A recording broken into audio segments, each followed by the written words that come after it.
Hi කොහොමද ඔයාලට මම ඉතින් අද කියලා දෙන්න යන්නේ කොහොමද උසස් පෙළ ව්‍යාකරණ පේපර් එකකට ලකුණු 100න් 100ම ගන්න විදියට පේපර් එකට උත්තර ලියන්න කියලා. ඉතින් ඔයාලත් මේ වීඩියෝ එක එක්ක දිගටම එක්කුතු වෙලා ඉන්න. හරි. මේ තියෙන්නේ 2023 24 අවුරුද්දේ. ඒ කියන්නේ මම A level කරපු අවුරුද්දේ A level එක්සෑම් එකට ආපු සිංහල ව්‍යාකරණ පේපර් එක. ඉතින් මම ඔයාලට පහසු විදිහකට මේ පේපර් එකට උත්තර ලියන්න පුළුවන් විදිහක් කියලා දෙන්නම්. හරි. එතකොට සිංහල පේපර් එකේ දෙවෙනි කොටස තමයි ව්‍යාකරණ ප්‍රශ්න පත්‍රය. එතකොට මේකේ දෙවෙනි ප්‍රශ්නය අනිවාර්ය ප්‍රශ්නයක්. ඒකේ කරන්න තියෙන්නේ සාමාන්‍ය විදිහට ඡේදයක් දීලා ප්‍රශ්න 6ක් අහනවා. හොඳට ඡේද කියවලා ඒකට උත්තර ලියන්න තමයි තියෙන්නේ. ඒක ඕනම කෙනෙකුට ලියා ගන්න පුළුවන් ප්‍රශ්නයක්. ඊට පස්සේ ඒකෙම අනිත් කොටස තමයි සාරාංශකරණය. ඒකත් අනිවාර්ය ප්‍රශ්නයක්නේ. ඒකට ලකුණු 13ක් දෙනවා. ඒක හොඳට කියව ගන්න ඕනේ. කියවලා තමයි සාරාංශ කරන්න ඕනේ. ඊට පස්සේ අපිට තුන්වෙනි ප්‍රශ්න විදිහට එන්නේ රචනයක් ලියන්න. ඔයාලට කැමති එකක් මේකෙන් තෝරගෙන ලියන්න පුළුවන්. ඊට පස්සේ හතරවෙනි ප්‍රශ්නේ එන්නේ වාක්‍ය රටාවලින්. මේක නම් අනිවාර්ය ප්‍රශ්නයක් නෙමෙයි. ඔයාලට කැමති නම් තෝරගන්න පුළුවන්. ඊට පස්සේ පස්වෙනි ප්‍රශ්නය සමාස, තද්දිත, කෘදන්ත වගේ ඒවාගෙන් තමයි එන්නේ. ඊට පස්සේ හයවෙනි ප්‍රශ්නේ එන්නේ සංදි වලින් විභක්ති. එතකොට ඔයාලට ඒකත් ඕනි නම් තෝරගන්න පුළුවන්. අනිවාර්ය ප්‍රශ්නයක් නෙමෙයි ඒකත්. ඊට පස්සේ හත්වෙනි ප්‍රශ්නය. ඒක නම් අරවට වැඩිය මං හිතන විදිහට ලේසි ප්‍රශ්නයක්. ඒකෙනුත් අහන්නේ ඡේදයක් දීලා ප්‍රශ්න අහන එක. අපි දැන් පේපරේ ස්වරූපය හඳුනාගෙන ඉවරයිනේ. දැන් බලමු මේවට කොහොමද උත්තර ලියන්නේ කියලා. හරි. ඊළඟට ඔයාලා මේ දෙවෙනි ප්‍රශ්නේදී කරන්න ඕනේ ඡේදයට කලින් ප්‍රශ්න ටික කියව ගන්න එක.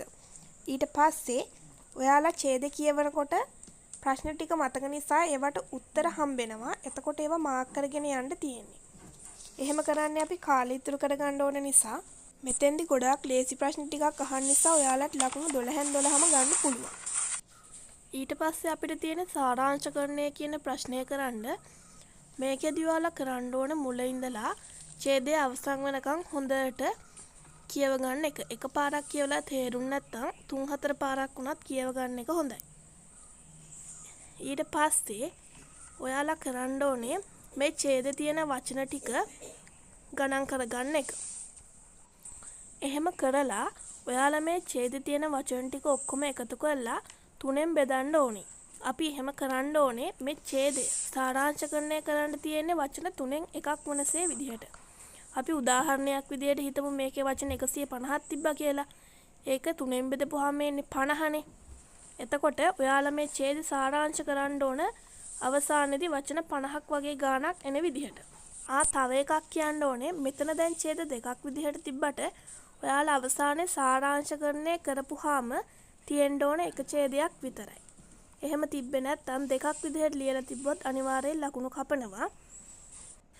මේ ඡේද තියෙන වැදගත්ම කරුණු ටික විතරක් අරගෙන සාරාංශ කරලා අන්තිමේටම ඒ ඡේද තියෙන වචන ගාන අගින් දාන්න ඕනේ. එහෙම නැත්නම් ඒත් ලකුණු කපනවා. ඒක ඔයාලා මතක ඇතුව කරන්න ඕනේ වැඩක්. ඊට පස්සේ තුන්වෙනි ප්‍රශ්නේ විදිහට එන්නේ රචනයක් ලියන එක. ඒක අනිවාර්ය ප්‍රශ්නයක්නේ. ව්‍යාකරණ පේපරේ වැඩියෙන්ම ලකුණු හම්බෙන්නේ මේ රචනාව දෙන කොටසට ලකුණු 25. ඒකෙදි අපි කරන්න ඕනේ දැන් දීලා තියෙනනේ මාතෘකා 5ක්. ඒකෙන් කැමති එකක් තෝරගෙන වචන 300ක් 350ක් විතර ලියන්න ඕනේ. ඒ කියන්නේ පිටු 2කමාරක්. එතකොට තමයි වචන 300ක් 350ක් අතර ගාණක් එන්නේ. මම නම් ලිව්වේ මේ බුද්ධිගලණය හා ශ්‍රී ලංකාවේ අනාගත අභියෝග කියන මාතෘකාව. ඒත් ඔයාලට කැමති මාතෘකාවක් තෝරගෙන පහසු විදිහට ලියා ගන්න පුළුවන්. විශේෂයෙන්ම මේ රචනාව ලියනකොට ආරම්භය, අන්තර්ගතය සහ අවසානය ඡේද වලට බෙදලා ලියන්න ඕනේ. ඔයාලට කැමති නම් උපමා, රූපක වගේ දේවල් දාලා ලස්සන කරලා ගන්න පුළුවන් රචනාව. ඒත් එක්කම මේ රචන ලියනකොට කොයිම වෙලාවකවත් වචන 300ට වඩා අඩුවෙන් ලියන්නත් එපා 350ට වඩා වැඩියෙන් ලියන්නත් එපා. එහෙම වුණොත් ඔයාලට ලකුණු අඩු වෙන්න පුළුවන්. එතකොට හතරවෙනි ප්‍රශ්නේ එන්නේ වාක්‍ය රටාව වලින්නේ. ඔයාලට කැමති නම් ඒ කියන්නේ වාක්‍ය රටාව හොඳට පුළුවන් නම් මේ ප්‍රශ්නේ තෝරගන්න පුළුවන්. ඒ වුණාට මේකෙදි විශේෂ වාක්‍ය රීති තියෙනවනේ. ඒවා අනිවාර්යෙන් හොඳට මතක තියාගන්න ඕනේ. එහෙම නැත්නම් ඔයාලා මේ ප්‍රශ්නේ තෝරගන්න එපා. උත්තර ලියනකොට හරියටම දෙයක් ෂුවර් නැත්නම් මේකට උත්තර ලියන්න යන්න එපා. මොකද නිකරුණේ ලකුණු අඩු කරගන්න ඕනේ නැති නිසා. ඊට පස්සේ පස්වෙනි ප්‍රශ්නය එන්නේ අණුවන්ගේ ලියන්න.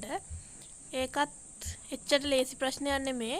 මම නම් මේ ප්‍රශ්නේ තෝරගන්නේ කොයිම වෙලාවකවත් උත්තර ලියන්න.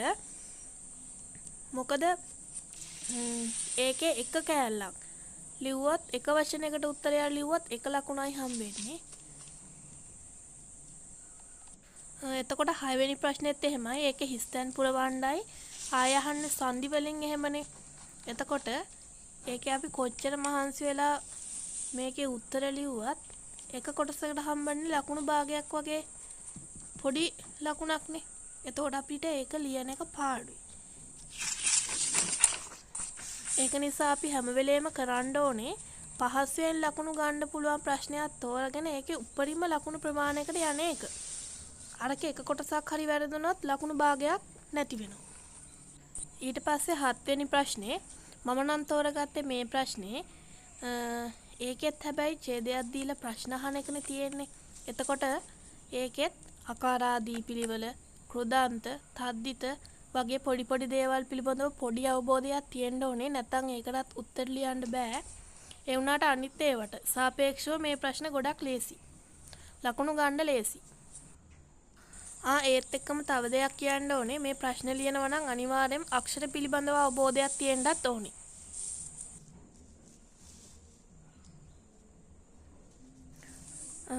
ඊළඟ ප්‍රශ්නේ තමයි 8 වෙනි එක. ඒක තමයි කෙටි සටහන් ලියන ප්‍රශ්නේ. ඒකේ මාතෘකා 5ක් දෙනවා. ඒකෙන් තියෙන්නේ කැමති මාතෘකා 3ක් තෝරගෙන කෙටි සටහන් ලියන්න.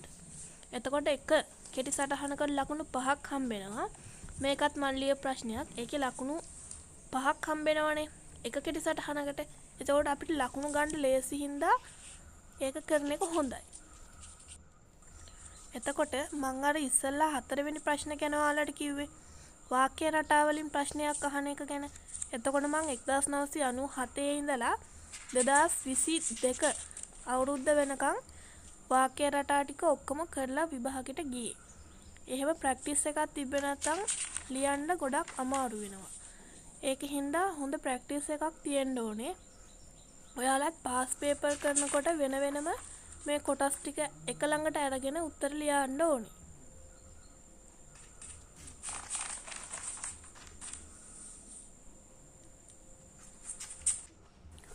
ඊට පස්සේ 8 වෙනි ප්‍රශ්නේ කෙටි සටහන් ලියන එක. මම මේ ලියපු කෙටි සටහන් ටිකක් ඔයාලට පෙන්නන්නේ.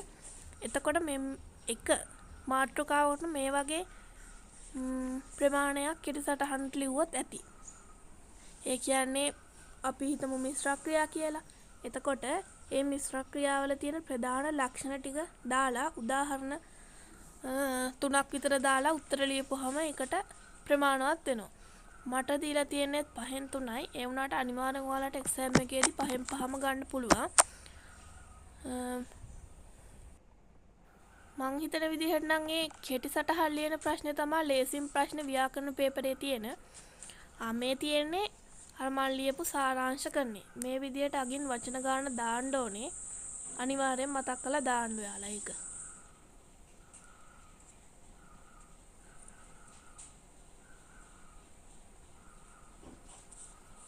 වචන ගාන දැම්මේ නැත්තම් එක ලකුණක් ඔයාලගෙන් කපනවා ළමයි. මම මේ පෙන්නන්නේ මම පේපර් එකට ලියපු උත්තර මේ වගේ මම ලියපු රචනයක්. පිටු 2කමාරක් විතර ලියන්න ඕන වචන 300ක් 350ක් එනකම්.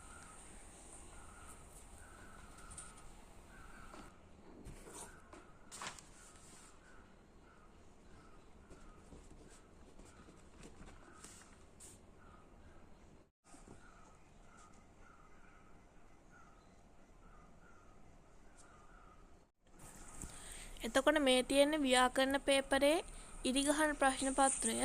එතකොට මේකේ කෙටි ප්‍රශ්න 20ක් එනවා. ඔයාලට මේක පුහුණු වෙන්න ඕනේ. ඉතින් පාස් පේපර් කළාම තමයි, නැත්තම් එකපාරටම ගිහින් පේපරේට උත්තර ලියන්න අමාරුයි. 20න් 20ම ගන්නවා කියන එක නම් එච්චර ලේසි වැඩක් නෙමෙයි. ඒ වුණාට 20න් 19ක්වත් ගන්න ඔයාලා try කරන්න ඕනේ. ඉතින් ඔයාලා මගේ වීඩියෝ එකට කැමති නම් subscribe කරන්න. bye bye. ආයෙත් අපි අලුත් වීඩියෝ එකකින් හම්බෙමු. එතකම් පරිස්සමෙන් ඉන්න.